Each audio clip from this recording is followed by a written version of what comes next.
7:15 y este miércoles fueron trasladados hasta el penal Punta Peuco los primeros militares en retiro condenados por el paso de la caravana de la muerte. Para ahondar más en esta información es que tomamos contacto a esta hora de la mañana con Jacinta Molina. Jacinta, ¿cómo estás?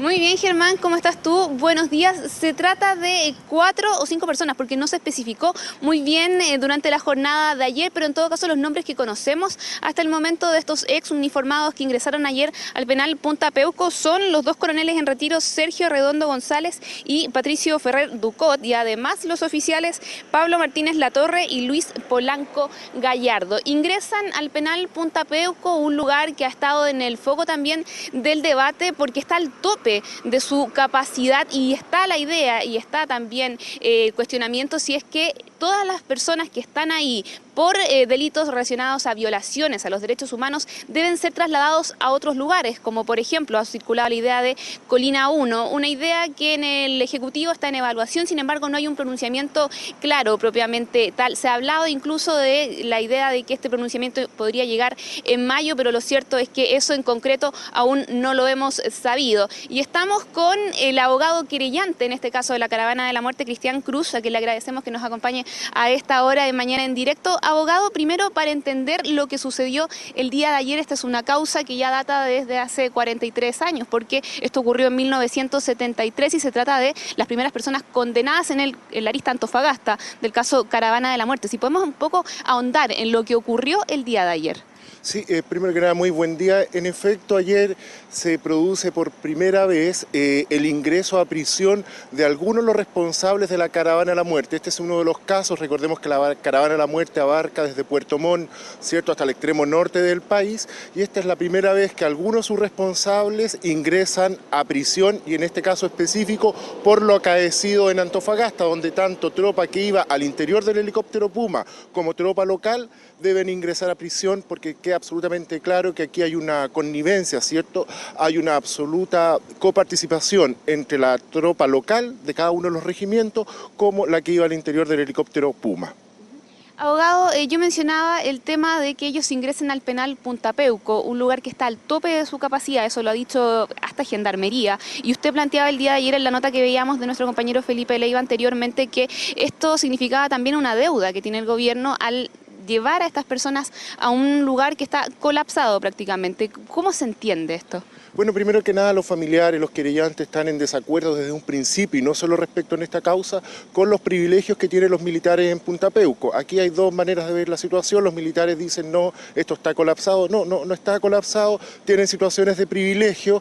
Y para nosotros es importante lo que dijo el informe de cárceles, ¿cierto?, del Poder Judicial, el informe que hizo inclusive una ministra de la Corte de Apelaciones de Santiago, en el cual da cuenta de las condiciones inhumanas en general en que se encuentra la población penal común versus la situación de privilegio que tienen los militares. Hoy en día está Colina 1, está la cárcel de alta seguridad para que estos militares puedan cumplir ciertamente segregados, pero en condiciones de trato igualitario y sin privilegios como lo tienen hasta el día de hoy. La presidenta se reunió a mediados del año pasado con Carmen Gloria Quintana y el Ejecutivo se comprometió a cerrar Punta Peuco y no ha sido capaz de decir fecha ni de cumplir su palabra. Esto es grave, esto ya no es responsabilidad ni de Gendarmería, ni de los violadores de los derechos humanos, ni del Poder Judicial. Esto es una responsabilidad del Ejecutivo, y aquí no podemos olvidar que el penal de Punta Peuco se abrió en un acuerdo entre el presidente Lagos y en su momento entre el general o comandante en jefe Juan Emilio Cheire, que ciertamente nosotros esperamos que en Caravana de la Muerte ingrese más temprano que tarde también a cumplir prisión por los delitos en La Serena. Ha circulado la información de que probablemente en mayo llegue un pronunciamiento en esa línea sobre un posible fin de Punta Peuco propiamente tal como lo conocemos, pero ¿usted hubiese esperado que esto ocurriera antes? Ciertamente aquí es inexplicable que un gobierno de derecha como el del presidente Sebastián Piñera, y con esto no hay ninguna crítica, haya cerrado el penal Cordillero, y un gobierno que se dice de izquierda no sea capaz de cerrar Punta Peuco y mantenga el privilegio a los militares. Estamos nuevamente con dichos, con suposiciones, que en mayo, que en abril, que a fin de año. Aquí necesitamos una respuesta concreta, y más que una respuesta, un cumplimiento concreto. No más privilegio a los violadores de los derechos humanos, y además el ejército les sigue colaborando, facilitando la vida e inclusive dando dádivas económicas ya a los violadores de los derechos humanos, ya a sus familiares, porque sabemos que muchos de sus familiares hoy en día son proveedores formales del ejército y por esa vía ciertamente que también hay una defraudación, como está en el caso, conocido como el milico gate o milico gay, de enriquecimiento ilícito a favor de, en definitiva, ya los violadores de los derechos humanos, ya sus familiares. Lo que usted está planteando es que habría una especie de, entre comillas, red de protección de parte del ejército a todo esto. Ciertamente, cuando el hermano del comandante en jefe del ejército está procesado por los más graves crímenes contra los derechos humanos perpetrados en Temuco, cuando el hermano del comandante en jefe del ejército fue integrante de la CNI, cuando el comandante en jefe sale por los medios de prensa diciendo que el penal Punta Peuco se debe mantener y este gobierno le hace caso, ciertamente que el ejército está protegiendo a los violadores de los derechos humanos y lo ha hecho durante muchos años. Abogado, quienes defienden a las personas que están, me refiero a sus abogados defensores, que están en Punta Peuco, los militares que están sentenciados por estos delitos, dicen que ese es un lugar acondicionado por la edad que ellos tienen y por el estado de salud, considerando que son personas de la tercera edad. Y de hecho dicen que el espacio que se debe buscar ahora para, en vista de solucionar lo que está aconteciendo en Punta Peuco, debe responder a esas necesidades que estos condenados tienen. ¿Qué responde usted al respecto? No, bueno, ellos tienen todo el derecho a plantear las defensas, lo que estimen.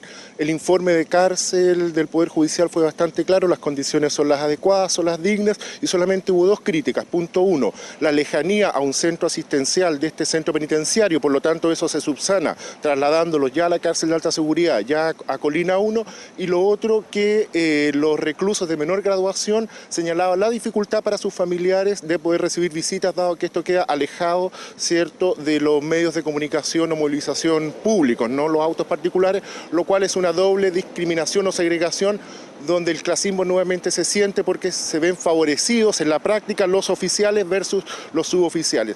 Aquí, yo insisto, las condiciones carcelarias de Punta Peuco son de privilegio y lo que puedan decir sus abogados, bueno, hemos escuchado cada barbaridad de ellos que no tiene sentido referirme sobre el particular.